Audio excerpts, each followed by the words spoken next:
Thank you so much for joining. We have Danny Brooks, who is VP of Innovation, Culture, and Methodologies. I spend most of my time thinking about articulating who we are as a company, what we value as a company, who we serve, whether that's customers or partners or shareholders or farmers, what those people need, so through the lens of people, and why they need it. That's really the scope of my role, and then kind of connecting those 5 questions together in everything that we do. Right, awesome. And then Annie Richmond, Director of Innovation and Design Strategy. Annie, you can tell us a little bit about what you do as well beyond that.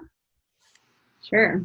So I'm just laughing because I think titles just for our team don't always really make sense, because we're kind of like always a jack of all trades and always subject matter experts, which is just a really fun balance.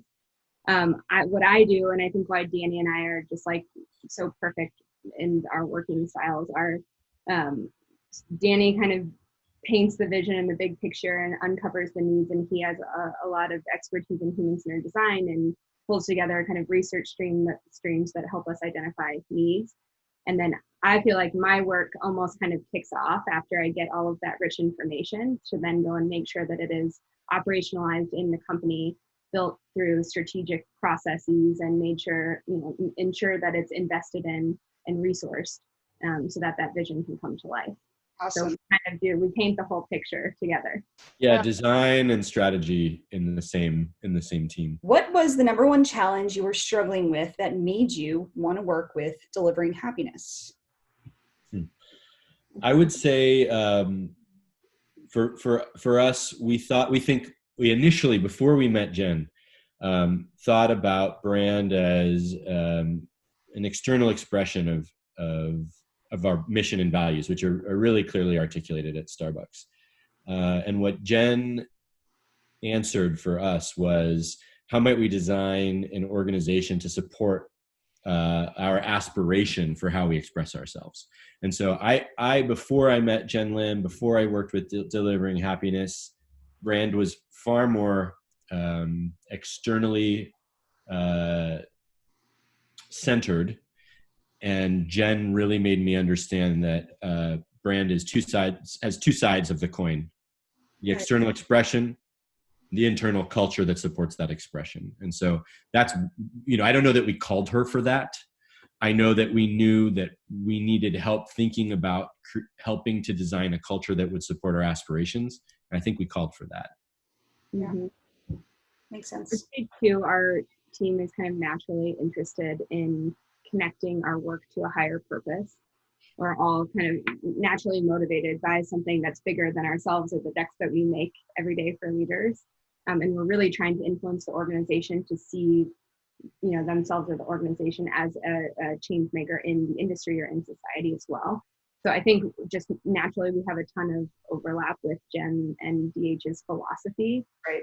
So we're like, we should work together. There's something here that seems interesting, but I think, like Danny said, what we've learned from Jenn is so much more like scientific and technical, even more than the philosophy that we share. So we had all these discoveries as you were going, right? Yeah.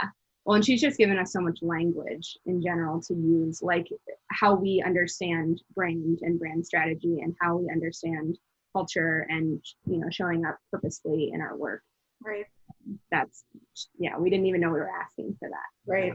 Yeah, you don't know what you don't know. Yeah. What hesitations did you have in working with us, if any? Excuse me. And why did you choose us in the end? My hesitations were that I associate in general the words purpose and culture with trust falls and fluff.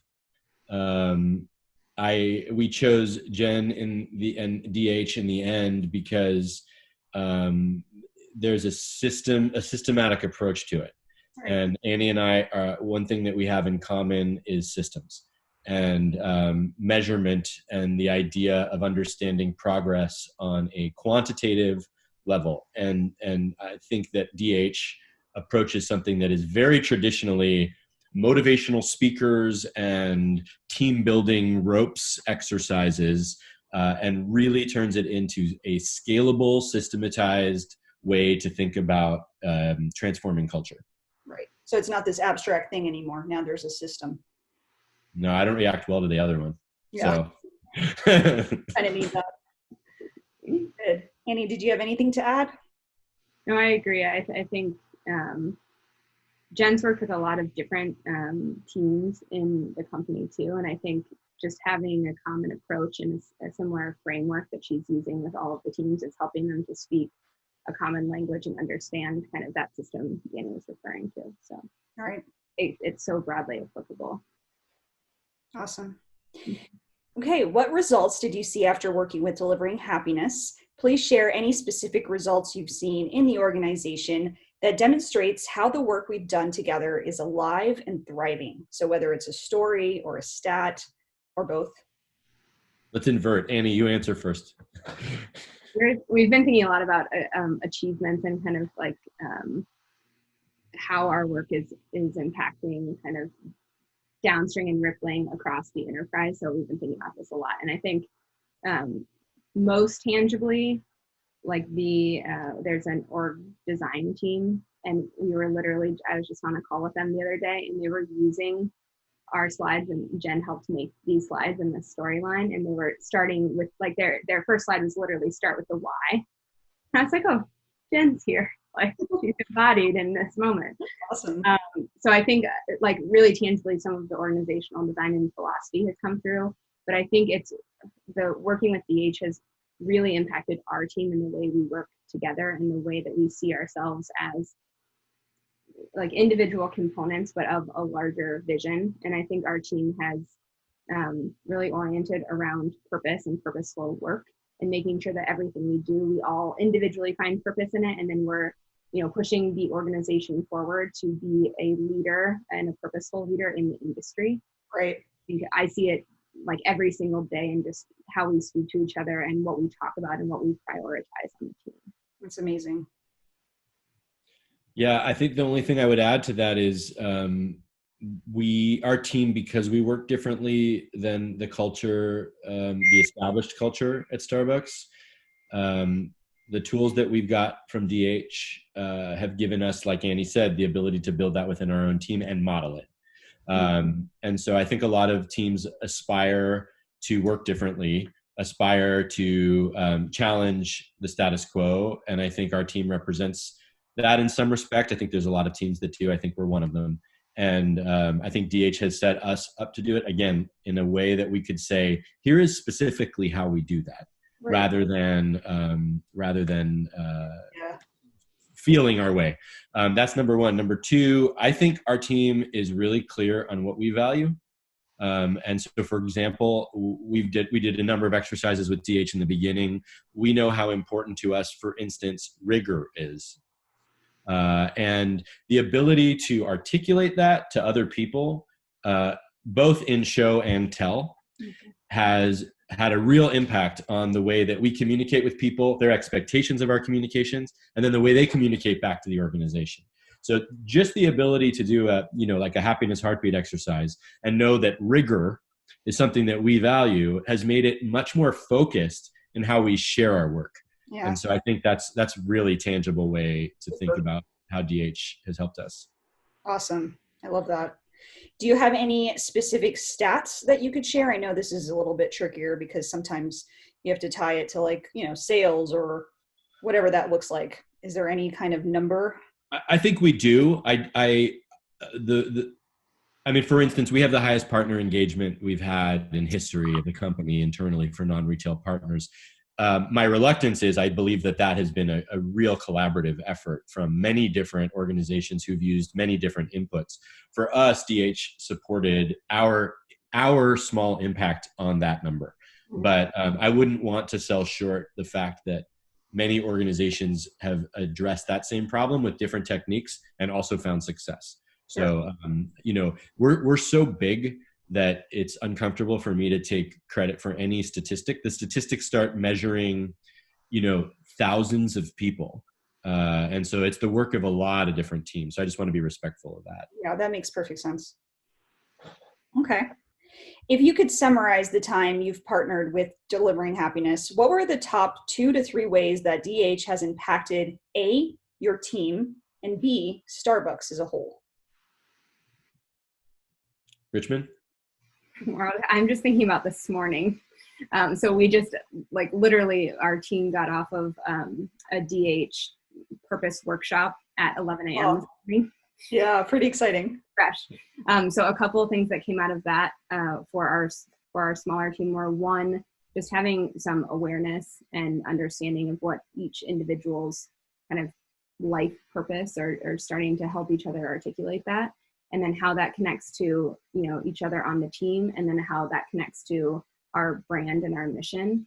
So we got, like, all the way through somehow in 2 hours, some individual reflection, all the way to, like, my individual purpose. It really centers around connection, and our brand promise is about uplifting the everyday of other people. So just trying to make linkages between, how I wake up, how I show up at work, how my team supports me, how I support my team, and then how collectively we try to achieve that brand promise.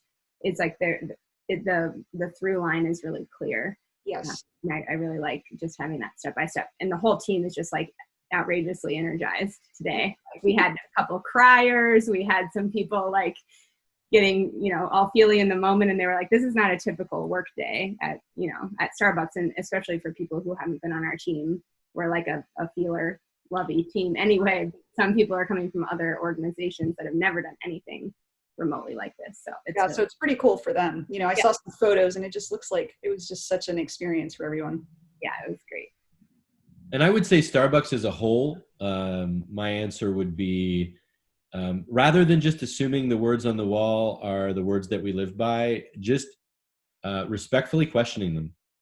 Mm-hmm. Are those really our values? Do we live by them? Have they changed? Did we miss something?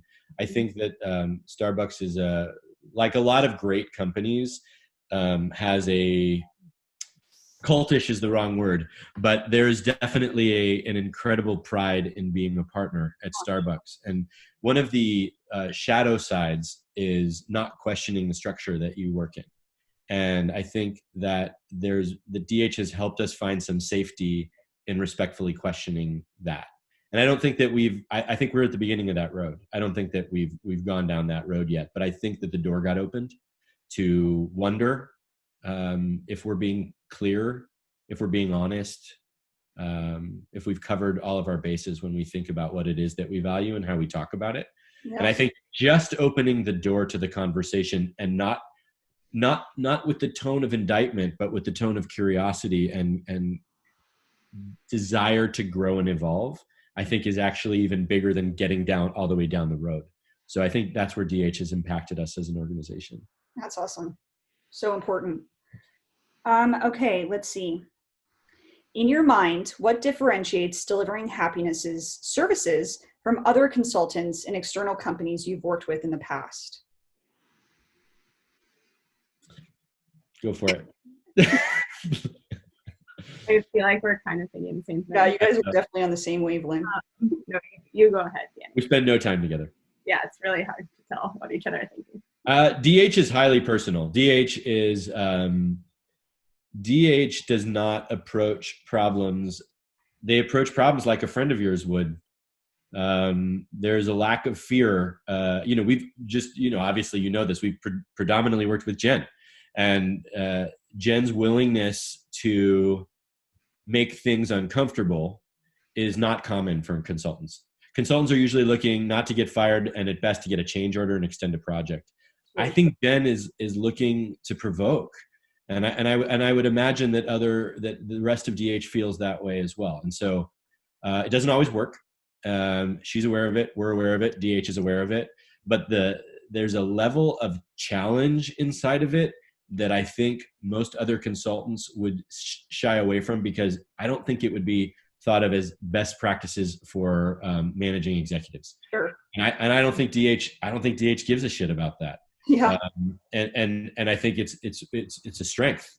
It takes a certain kind of person, don't you think? Certain kind of group. There's a boldness to it that even if you get halfway there after a DH consultant has kind of blown the doors open, even if you get halfway to honesty, vulnerability, transparency, you're further than you've ever been. And so I think that Jen, particularly our experience with Jen, has been here it comes, right? Make Annie cry, or You're like, make Danny mad, or I don't know, but like there's no fear around raw emotion. And I'm from consultancy background. That the goal is to avoid that. Right. That's a good point. I actually think DH's goal is to provoke it. That is a great way to put it, Yeah, my word was going to be accountability. So I think we're circling around the same thing. But to your point, Danny, earlier about like the gap between stated and lived values, like, and then calling you on your bullshit and really putting a mirror up to your face, I think it's just something it's not common in the workplace. And I think there's usually this boundary of like, oh, that stuff, we leave at home, or we don't talk about outside of or inside of work, and blending the lines between who you are inside of work and who you are outside of work, and then challenging you to show up that way. Sure. Authentically. Yeah. Yes. Then she doesn't mess around. She's probably made me cry like 4, 5, 6, so many times. And now it's on Zoom calls. So then I'm like by myself in this room over here, just being like, damn it. And she tries all kinds of crazy techniques like starvation. Yeah. Well, that was my first thought. That was what I was thinking too. Yeah. She, the difference is you get someone in a room for a long time and you deprive them of food. Yeah. In order to get them to tell you the truth. Yeah. No. Yeah, it's that human aspect of it, it's really. Yeah. She's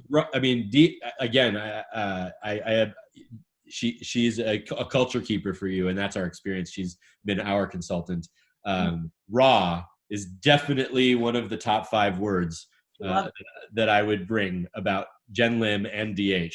Yeah. So raw. Raw. Yeah. Perfect. Awesome. I love that answer. So how has Delivering Happiness played a role in how Starbucks has adapted post-COVID, if any? I think it's been really clear how we tie our purpose to our actions during COVID. We're not in post-COVID, so I can't tell you that. But in COVID, I hear comments like, it's never been so easy to make hard decisions. And I think largely that is because of how easy it is to connect our purpose to our actions right now. It's in crisis, that's when you see it, right? What are we going to cling to? Which boat? Are we going to cling to the money boat? Are we going to cling to the people boat? Are we going to cling to the purpose boat? And this has been a purpose exercise for us. And that has impacted positively our people and our business. So money and people boat have been kept afloat by leaning into the purpose piece. So that's what I see during COVID. Yeah. What about you, Annie?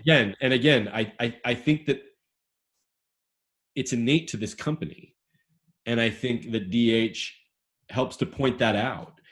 So one of the things I like about DH is I don't feel like DH is trying to take credit for building something as much as it is for uncovering something that's there. And I really appreciate that because it's humble. We're talking about a 50-year-old purpose-led company that's always been purpose-led. Before we worked there and before DH consulted there, what DH has helped is to say, remember, this is what you value. This is what's important to you. And so it's not been about building something new and taking credit for it. It's been about reminding us that this is when we're at our best. Right. That's great.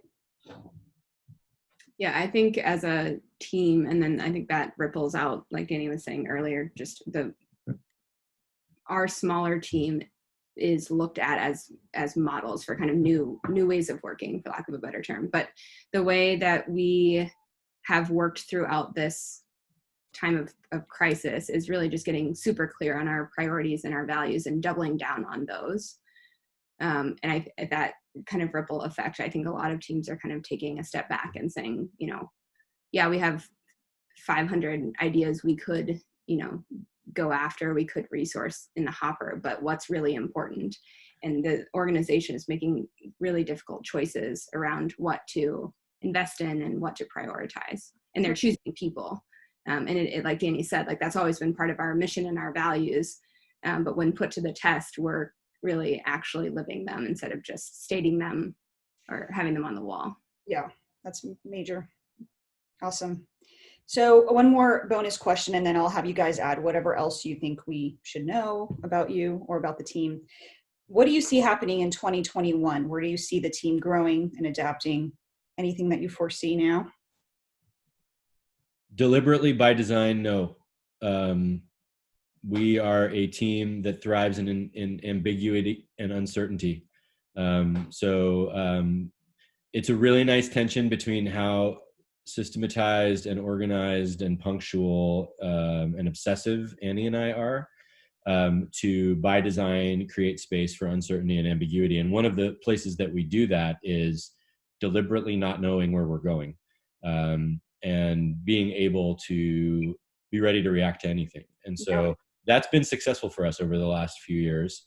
We blend being planful and leaning into the unknown. That's a strength. Yeah. What about you, Annie? Yeah, I was gonna have a similar just kind of reaction. Is I don't think it's more about an embodiment of the work or like an approach or a style versus like the tangible physical work that we do together that I think DH has had such a hand in designing with us and our smaller team, and then again like rippling out to the organization. But I think I think it's just like it's more kind of like part of who we are and how we approach problems and how we think about things and how we coach others and new people to our team. That is just, you can't really take that away, and it's not project specific, and it's not something that could even be like captured in an SOW necessarily. It's just like how we work now. Right. And like we can't unlearn that brand and culture are two sides of the same coin. We can't unlearn that like purpose can show up in your daily work. It's just we've like embodied that. Just who you are. Yep. Mm-hmm. Yeah. Awesome. Thank you so much. Was there anything else you want to add?